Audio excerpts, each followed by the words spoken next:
العالمين والصلاة والسلام على سيد المرسلين وعلى آله وصحبه أجمعين أما بعد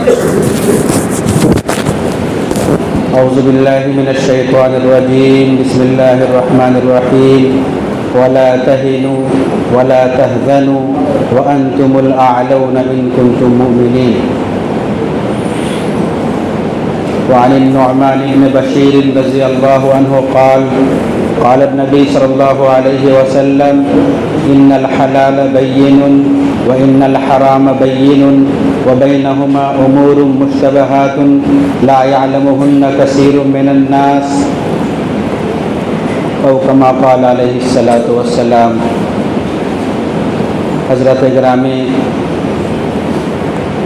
مجھے بے انتہا خوشی ہے کہ اپنے علاقے میں آپ لوگوں سے ملنے کا موقع ملا۔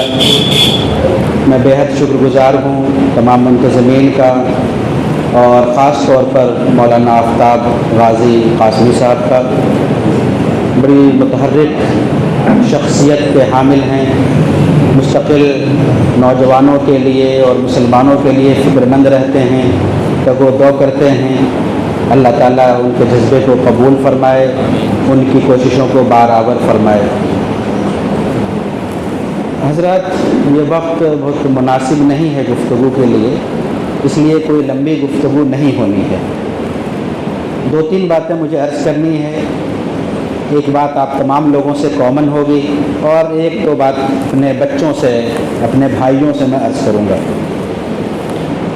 اس وقت صورتحال یہ ہے کہ ہم سبوں کے پاس موبائل ہوتا ہے، سوشل میڈیا اور ڈیجیٹل میڈیا تک ہماری رسائی ہوتی ہے، اور ہم روزانہ تقریباً کئی گھنٹے اس پہ صرف کرتے ہیں، جس میں ایک حصہ خبروں کا بھی ہوتا ہے۔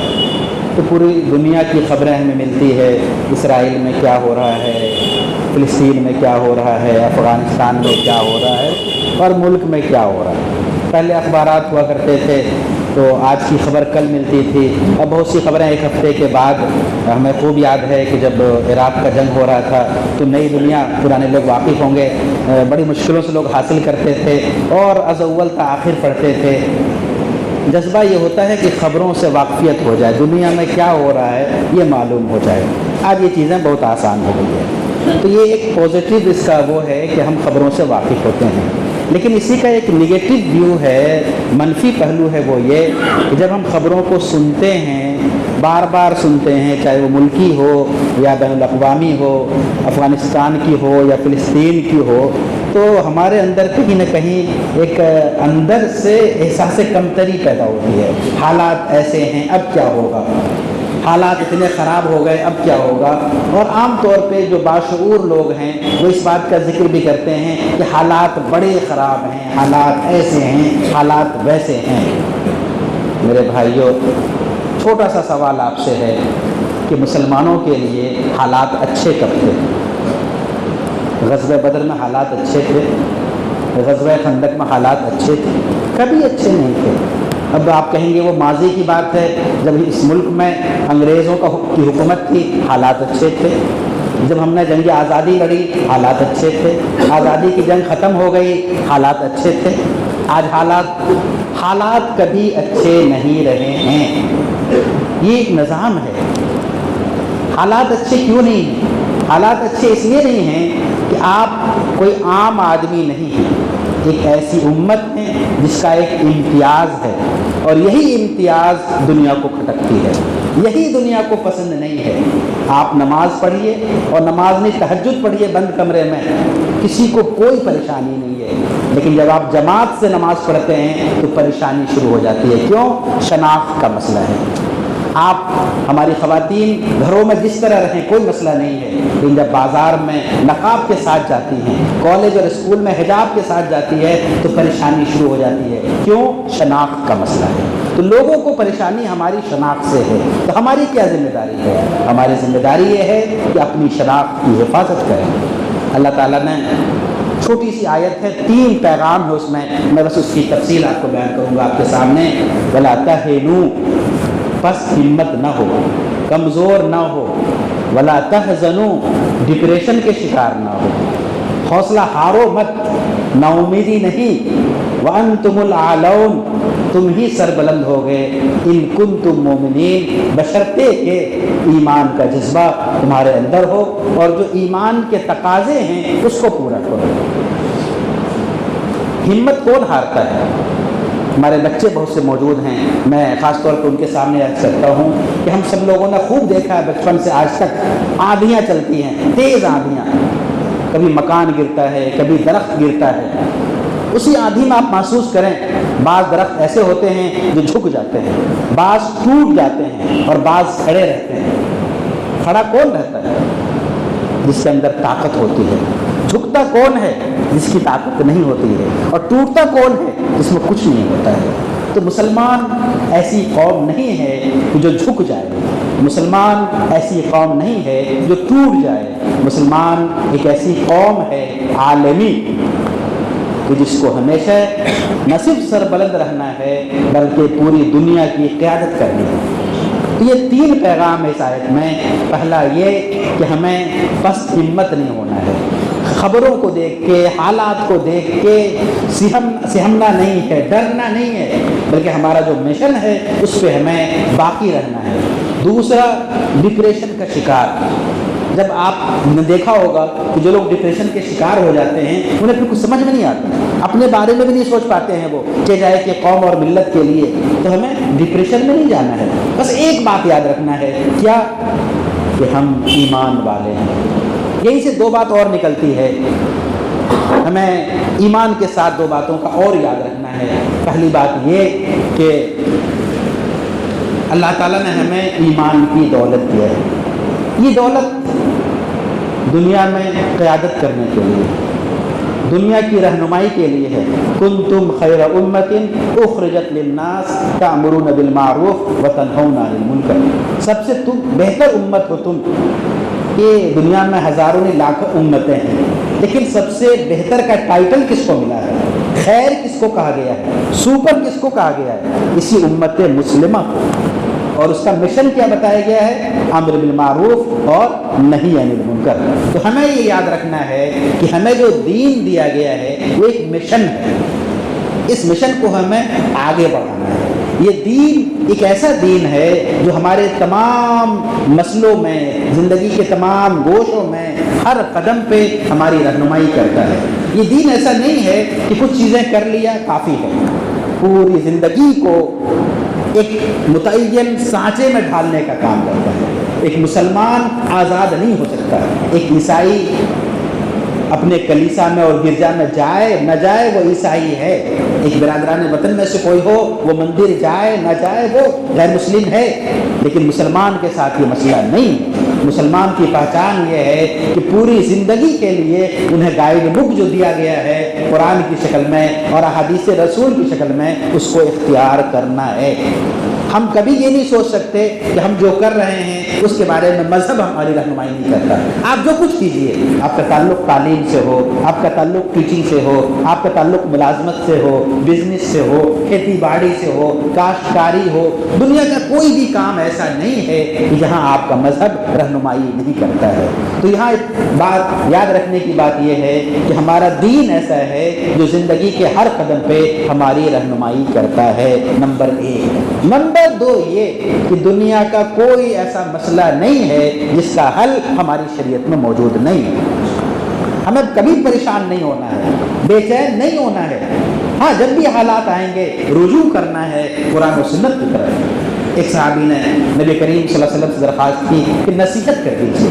آپ نے فرمایا قل آمنت باللہ ثم استقم، کہو کہ میں ایمان لایا اللہ پہ اور مضبوطی سے جم جاؤ۔ ہمارے پاس چیزیں موجود ہیں، قرآن کی شکل میں، احادیث کی شکل میں، صحابہ کی تاریخ موجود ہے، سیرت کی شکل میں صحابیات کی تاریخ موجود ہے، بعد کے ادوار کی تاریخ موجود ہے۔ ہمیں بالکل پریشان نہیں ہونا ہے۔ جب بھی حالات خراب ہوں ہمیں رجوع کرنا ہے کہ ہماری رہنمائی، ہماری شریعت کس طرف کر رہی ہے، ہمیں کیا کہا گیا ہے، ہمیں اس کو اختیار کرنا ہے۔ وَلَا تَهِنُوا، ہمارے بچوں کو یاد ہو جانا چاہیے، بس ہمت نہیں ہونا ہے۔ وَلَا تَهِنُوا وَلَا تَحْزَنُوا، گھبرانا نہیں ہے۔ وَأَنْتُمُ الْأَعْلَوْنَ، تم ہی سب سے بہتر ہوگے، اچھے ہوگے، سربلند ہوگے۔ سربلند کون ہوتا ہے؟ جس کے پاس دولت زیادہ ہوتی ہے، جس کے پاس مال زیادہ ہوتا ہے۔ دنیا کا ایک عام قانون ہے، حکومت کس کی ہوتی ہے پوری دنیا پہ؟ آج تو حالات نے ہمیں یہ سمجھانا بہت آسان کر دیا ہے۔ آج دنیا پہ حکومت کس کی ہے؟ جس کے پاس علم زیادہ ہے، سائنس اور ٹیکنالوجی میں جو سپر ہے اس کی حکومت ہو رہی ہے پوری دنیا پہ۔ یہ امتیاز تو ہمارا تھا۔ یورپ کو تو علم ہم نے دیا ہے، قرطبہ اور بغداد، اندلس، یہ سب کیا تھے؟ یہ وہ سب ایسے علمی مراکز تھے جہاں یورپ سے لوگ پڑھنے آتے تھے۔ آج ہماری صورتحال کیا ہے؟ ہمارے ہاں کوئی بڑی ڈگری ہوگی تو وہ بیرسٹر کی ہوگی، جو برطانیہ جا کے لا کر کے آیا ہے۔ ہم کو اگر پڑھنا ہوگا تو ہم وہاں رخ کرتے ہیں۔ کیوں؟ کہ ہم نے اپنا علمی پوزیشن اتنا کمزور کر لیا، اتنا کمزور کر لیا کہ کہتے ہوئے شرم آتی ہے۔ اگر ہمارے محلے میں 5-10 اسکول ہوں گے پرائیویٹ تو زیادہ تر دوسروں کے ہوں گے، ہمارے پاس تو اپنے اسکول بھی نہیں ہیں۔ ہمارے علم کا تو یہ حال ہو گیا۔ تو میرے بھائیوں، ترقی کا جو پیمانہ ہے وہ اللہ تعالیٰ نے طے کر دیا ہے دنیا کے لیے۔ آخرت کا الگ پیمانہ ہے، دنیا کا الگ پیمانہ ہے۔ ہمیں جو تکوینی نظام ہے اس کو اختیار کرنا پڑے گا۔ اس دنیا میں جو لوگ علم والے ہیں عزت ان کو حاصل ہوگی، دولت سے عزت نہیں حاصل ہوگی۔ افسوس یہ بھی ہوتا ہے کہ ہمارے معاشرے میں بھی آپ ہی کے سماج کا حصہ ہوں، جو پیمانہ ہے شرافت کا وہ دولت ہے، اخلاق کا پیمانہ دولت ہے۔ یہ بڑے افسوس کی بات ہے، پڑھے لکھے لوگوں میں بھی یہ بات آ چکی ہے۔ کبھی بھی دولت پیمانہ نہیں ہو سکتا عزت کا۔ عزت کا پیمانہ شرافت ہے، اخلاق ہے، علم ہے۔ ہمارے ہاں پہلے علم کم تھا لیکن شرافت ہوتی تھی، آج علم بھی رخصت ہو چکا اور شرافت بھی رخصت ہو چکی۔ تو میرے بھائیوں، پریشان ہونے کی ضرورت نہیں ہے۔ ہمیں 2 بنیادی چیزیں یاد رکھنا ہے۔ پہلی کہ ہم زندگی میں جہاں بھی رہیں، جو بھی کام کریں یا جو بھی کرنا چاہیں، ہمیں پہلے یہ سوچنا ہے کہ ہماری شریعت کیا کہتی ہے، ہماری شریعت ہماری رہنمائی کیا کرتی ہے۔ کوئی بھی پیشہ چھوٹا بڑا نہیں ہوتا، پیشہ صحیح وہ ہے جو شریعت کے مطابق ہے۔ ہم جو کر رہے ہیں وہ شریعت کے مطابق کر رہے ہیں یا نہیں کر رہے ہیں۔ اور دوسرا، ہمارا یہ یقین ہونا چاہیے، اعتقاد ہونا چاہیے کہ شریعت میں ہر مسئلے کا حل موجود ہے اور یہ شریعت قیامت تک کے لیے ہے، قیامت تک کی رہنمائی کے لیے ہے، ہمیں کچھ اور دیکھنے کی ضرورت نہیں ہے۔ تو ایک بات تو مجھے یہ عرض کرنی ہے۔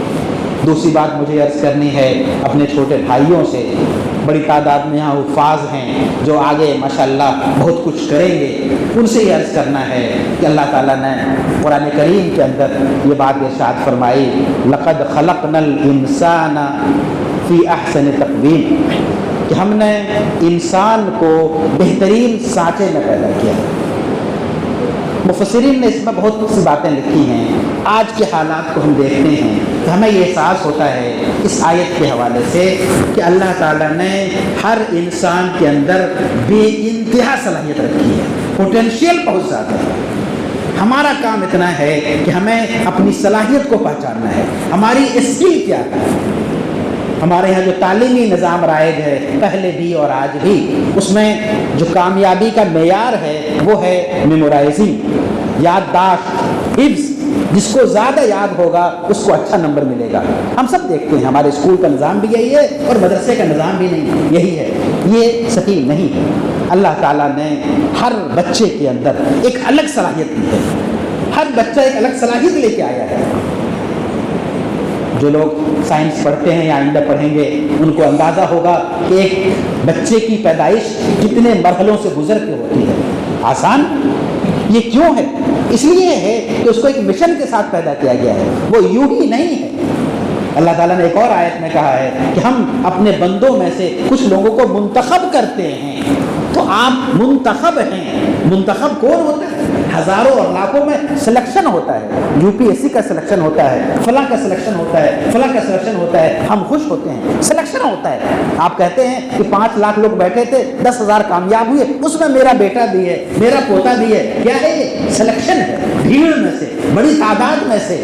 تو جو لوگ اپنے آپ کو علم کے لیے خاص کرتے ہیں، جو گارجین اپنے بچوں کو علم کے لیے متعین کرتے ہیں، علم کے راستے میں لگاتے ہیں، وہ علم چاہے عصری علوم کے حوالے سے ہو، اسکول کالج کا ہو، یا علم مدرسے کے لائن سے ہو، اگر انہوں نے اپنے بچے کو علم دیا، تربیت دی، تو وہ خاص ہو گیا، وہ عام نہیں ہے، وہ سلیکٹڈ ہو گیا، اس کی اسپیشل حیثیت ہو گئی، اب وہ عام بچہ نہیں رہا۔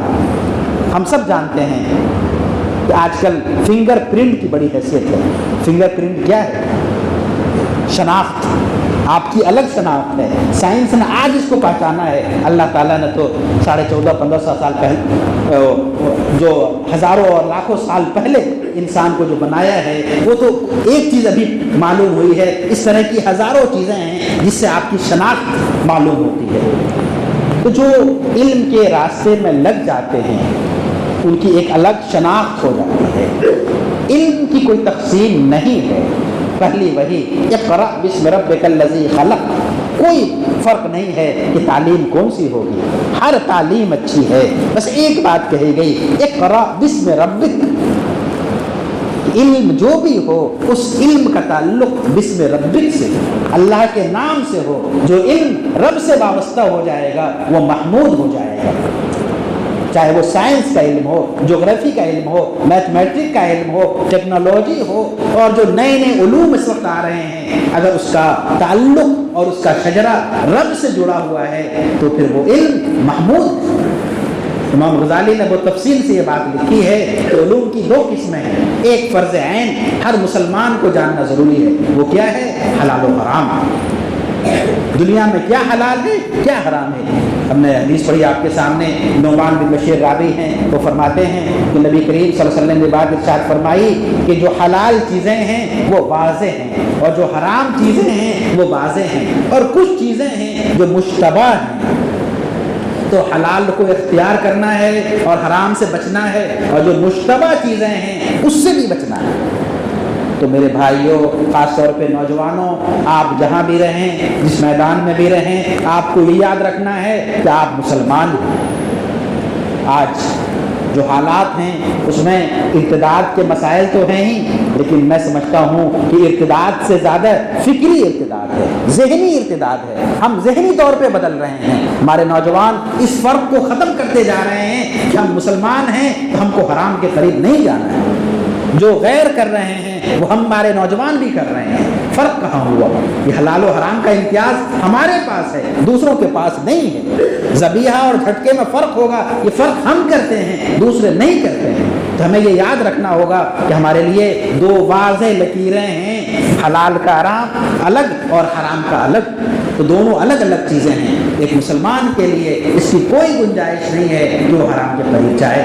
مشتبہ کے قریب جانے سے بھی منع کیا گیا ہے، مشتبہ سے مراد مشکوک چیزیں، تو حرام تو دور کی بات رہی، تو ہمیں اس کو یاد رکھنا ہے۔ بہرحال اللہ تعالیٰ نے ہر انسان کو یونیک صلاحیت دی ہے، لقد خلقنا الانسان فی احسن تقویم، ایک یونیک صلاحیت دی ہے، ہمیں اس صلاحیت کو پہچاننا ہے۔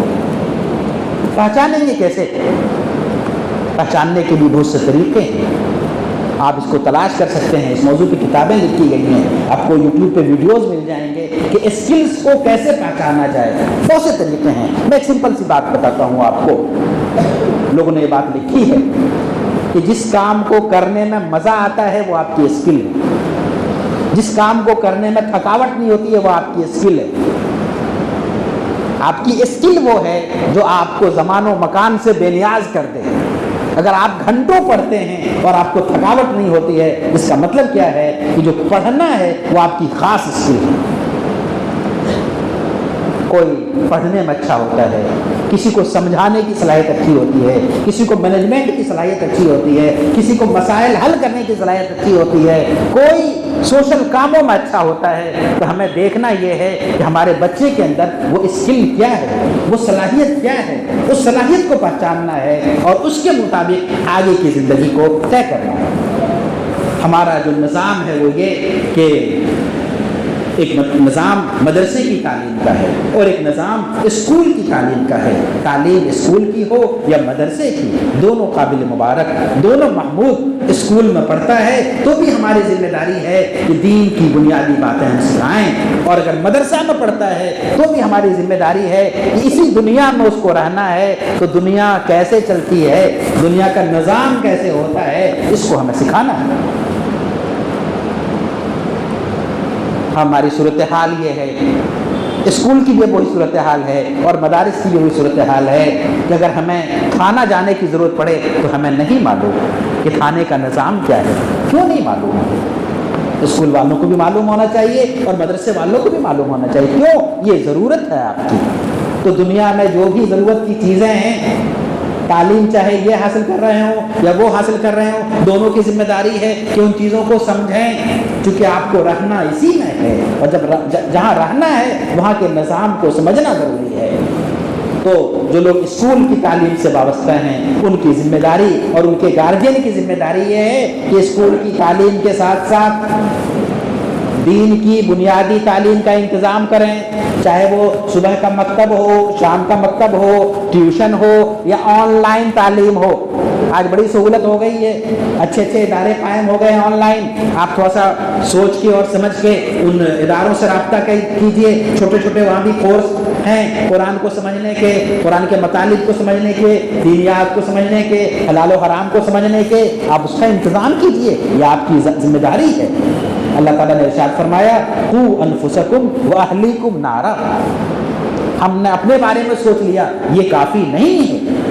جہاں ہم اپنے بارے میں سوچیں گے، اپنے ایمان کی حفاظت کے لیے سوچیں گے، وہی ہماری ذمہ داری ہے کہ ہمارے بچے، اور ہمارے بچے ہی نہیں، ہمارے ماتحت، ہمارے حلقہ اثر جو لوگ ہیں، محلہ بھی ہمارا حلقہ اثر میں ہے، آپ امام صاحب ہیں، آپ فلاں صاحب ہیں، جن کی بات چلتی ہے، پنچایت میں آپ کو بلایا جاتا ہے، اس کا مطلب ہے کہ وہ لوگ آپ کی بات مانتے ہیں۔ آپ کی ذمہ داری ہے ان کو بتانا کہ دین کی تعلیم کا کیا انتظام کیا۔ تو اگر ہمارے بچے اسکول اور کالج میں پڑھتے ہیں تو جس اسٹیج پہ ہو، مڈل اسکول میں ہو، ہائی اسکول میں ہو، جونیئر کالج میں ہو، سینئر کالج میں ہو، آگے وہ پی ایچ ڈی میں یونیورسٹی میں جا رہے ہوں، جہاں بھی ہو ان کے لیول کے مطابق دین کی تعلیم کا انتظام کرنا ضروری ہے، بہت ہی ضروری ہے۔ اس کے بغیر کام نہیں چلے گا، اس کے بغیر ہم بعض پرس سے نہیں بچ سکیں گے، یہ ہماری ذمہ داری ہے۔ ہمیں اللہ کا شکر ادا کرنا چاہیے کہ آج ہمارے شہروں میں بھی تعلیم بالغان کے نام پہ، قرآن سینٹر کے نام پہ، قرآن اکیڈمی کے نام پہ ایسے ادارے قائم ہو گئے۔ ابھی رمضان گزرا، ہم سب لوگوں نے بہت سی تقریریں سنی ہوگی کہ رمضان کا قرآن سے خاص تعلق ہے، اور الحمدللہ ثم الحمدللہ قرآن پڑھنے کا مزاج بنا، بہت مبارک۔ لیکن یہ پہلا اسٹیج تھا، قرآن ہم نے پڑھا، قرآن میں لکھا کیا ہے یہ ہم نے کہاں پڑھا؟ اگر ہم نے 10 ختم کیے بہت مبارک، لیکن ہم نے کبھی ایک بار سوچا کہ ترجمے کے ساتھ پورا قرآن پڑھ لیں، کبھی ایک بار ہم نے سوچا کہ پوری کوئی تفسیر پڑھ لیں۔ مستند تفاسیر موجود ہیں، مستند ترجمے موجود ہیں، اور دنیا کی کوئی زبان ایسی نہیں ہے جس میں ترجمہ موجود نہ ہو، قرآن کا ترجمہ۔ ہماری ذمہ داری تھی کہ ہم سمجھتے۔ اللہ تعالیٰ نے بڑی تنبیہی انداز میں فرمایا قرآن مجید میں کہ کیا تم غور نہیں کرتے قرآن پہ؟ تمہارے دلوں پہ تالے پڑے ہوئے ہیں۔ افلا یتدبرون القرآن ام علی قلوب اقفالھا۔ تو قرآن کو سمجھنا بھی ضروری ہے۔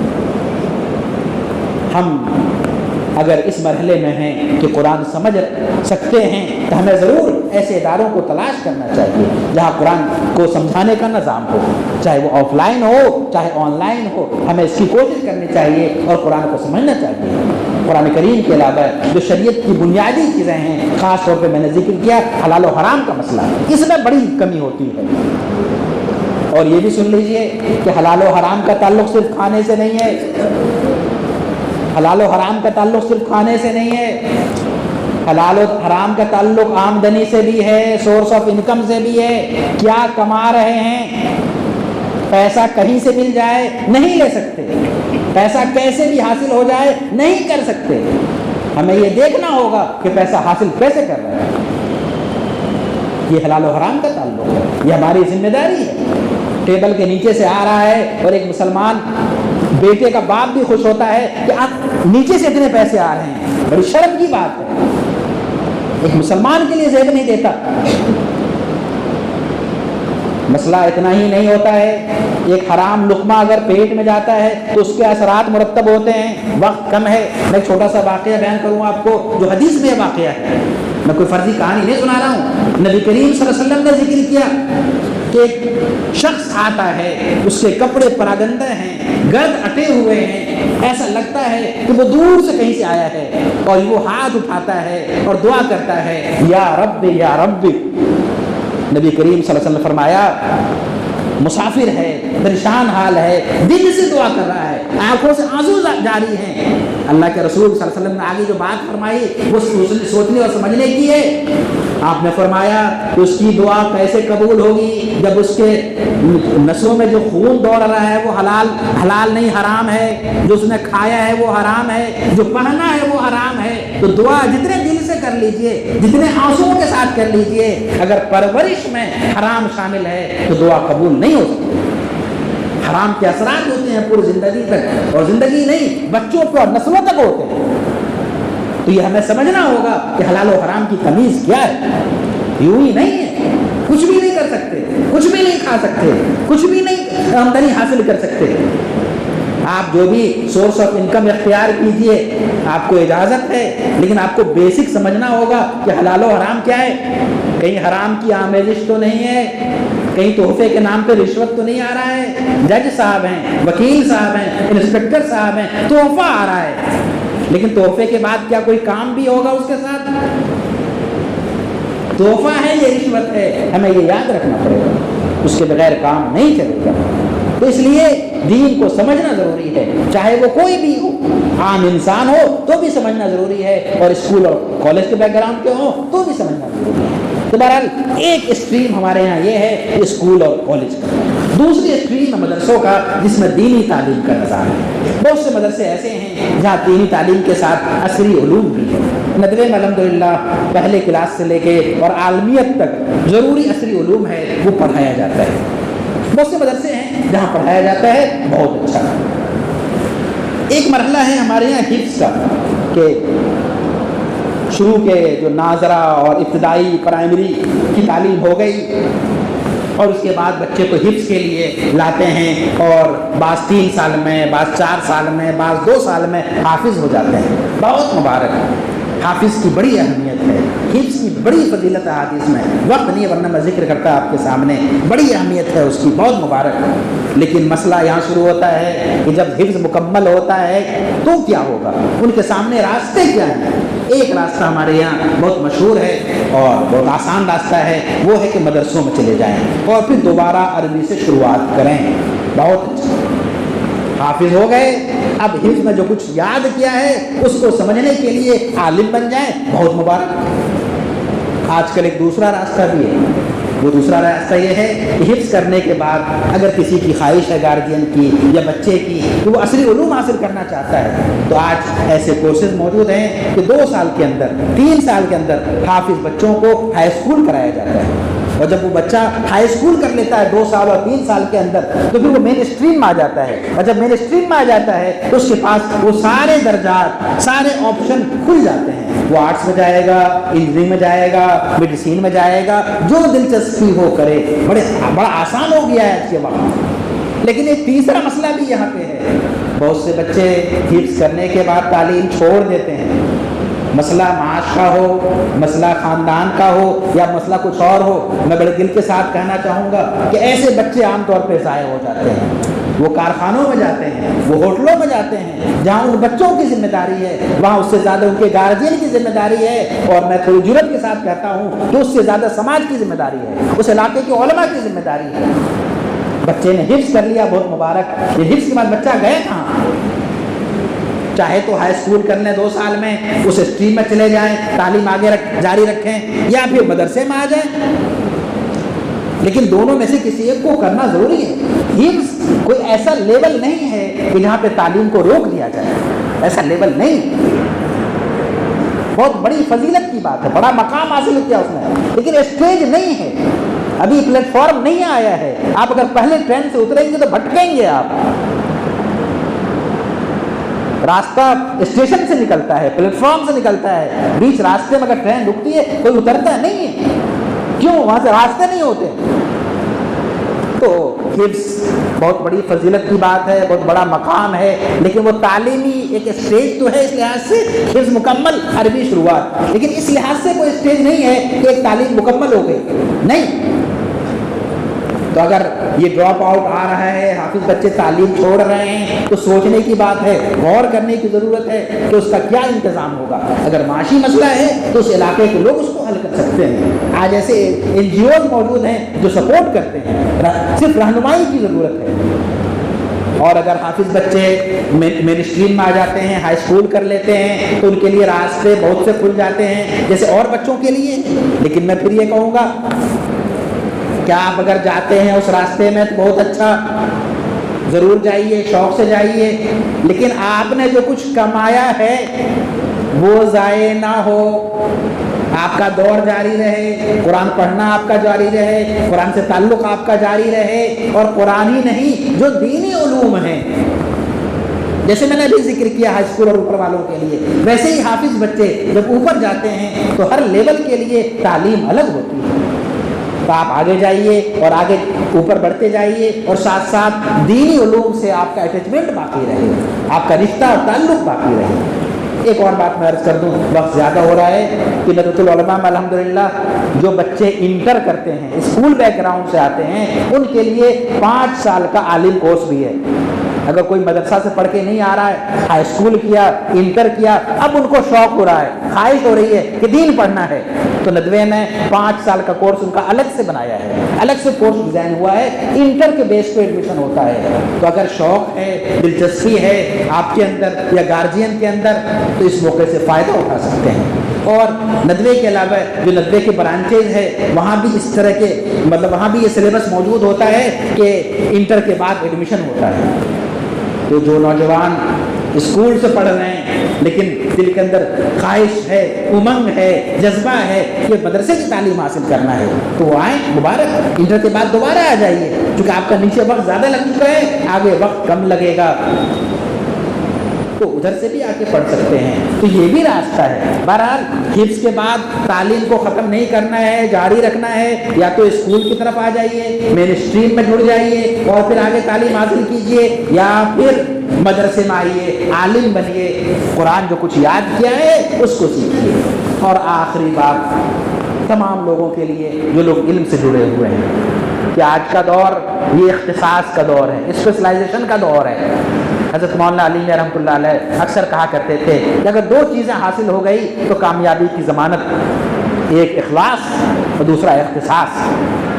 انہوں نے آج سے 50 سال پہلے یہ بات لکھی تھی کہ ہو سکتا ہے آئندہ ایسا ہوگا کہ دائیں آنکھ کا ڈاکٹر الگ ہوگا، بائیں آنکھ کا ڈاکٹر الگ ہوگا۔ آج تو ہم لوگ دیکھ رہے ہیں، دانت کا ڈاکٹر الگ، کان کا ڈاکٹر الگ، آنکھ کا ڈاکٹر الگ، اور آنکھ میں بھی دائیں کا الگ، بائیں کا الگ۔ یہ کیا ہے؟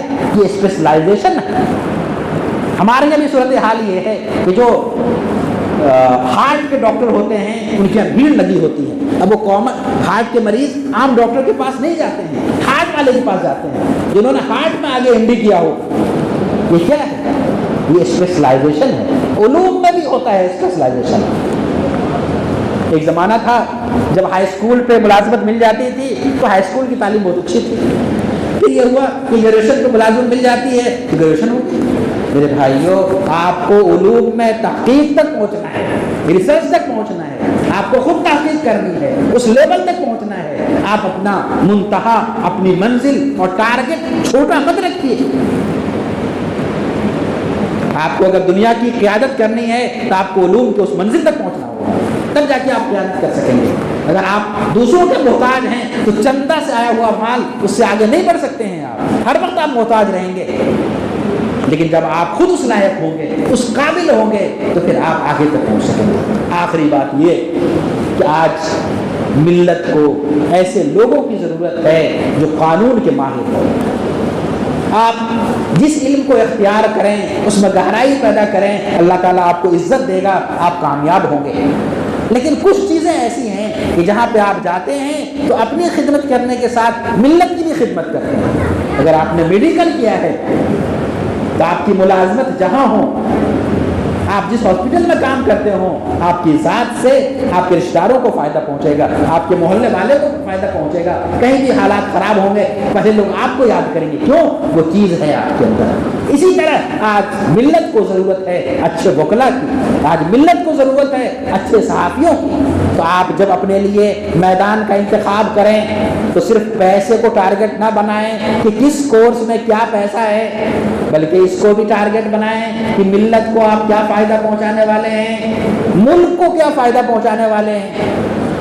آج ہمارے ملک سے ایسے نوجوان پیدا ہو رہے ہیں جو اسرو تک جا کے کام کر رہے ہیں اور اس سے آگے کام کر رہے ہیں. الحمدللہ آپ بھی وہاں تک پہنچے، آپ بھی اس کو ٹارگٹ بنائیں. میرے بھائیوں عزیزوں، اللہ تعالیٰ نے ہم سب کو مسلمان بنایا، ایمان کی دولت دی، اس پہ ہم جتنا فخر کریں کم ہے. ہمیں ہر وقت یہ یاد رکھنا ہے کہ ہم مسلمان ہیں، ہم عام نہیں ہیں، ہم مسلمان ہیں جن کا ایک اپنا امتیاز ہے، اپنی شناخت ہے، اپنی آئیڈینٹی ہے. لہٰذا ہم جو کچھ بھی کریں گے تو وہاں ہم اس بات کو یاد رکھیں گے کہ ہمیں کیا کرنا ہے، ہم عام لوگوں کی طرح نہیں ہیں. اور جو ہمارے بچے ہیں ان کے لیے میں نے عرض کیا کہ اپنی منزل کو بہت دور تک رکھیں. یہ بچے شاہین ہیں اور ان کو چھوٹے چھوٹے پہاڑیوں پہ بسیرا نہیں کرنا ہے، ان کا بسیرا بہت اونچا ہوگا. شاہین کوئی عام پرندہ نہیں ہوتا، اس کا گھونسلہ بھی کوئی عام نہیں ہوتا، تب جا کے اس کو لوگ یاد کرتے ہیں. تو آپ اپنا ٹارگیٹ، اپنا ہدف، اپنی منزل بہت دور تک بنائیے اور اس منزل کو حاصل کرنے کے لیے پھر تھکاوٹ کو، آسائش کو، موبائل کی لذتوں کو، گیم کی لذتوں کو چھوڑ دیجیے. یہ ساری چیزیں چھوٹی ہیں، ایج ہے بہت، مکڑی کے جالے سے بھی کمتر ہیں. آپ جو کچھ کر رہے ہیں اس میں اگر آپ ایکسپرٹ بن گئے تو آپ کے لیے پھر عزت ہی عزت ہے، پیسہ ہی پیسہ ہے. تو آپ کا ٹارگیٹ اور آپ کا ہدف صحیح ہونا چاہیے اور نیت میں بھی ایک بات شامل ہونی چاہیے کہ ہم نے اس ملت سے جو کچھ حاصل کیا ہے کچھ لوٹانا بھی. ملت کا قرض ہے ہمارے اوپر، ہمیں اس کو لوٹانا بھی ہے. بہرحال چند باتیں تھی جو اس وقت ذہن میں آئی اور میں نے عرض کرنے کی کوشش کی. اللہ تعالیٰ اس کو قبول فرمائے، اللہ تعالیٰ ہم سب کے ایمان کی حفاظت فرمائے اور ہمارے دلوں میں ایمان کی چنگاری کو ہمیشہ فروزہ رکھے.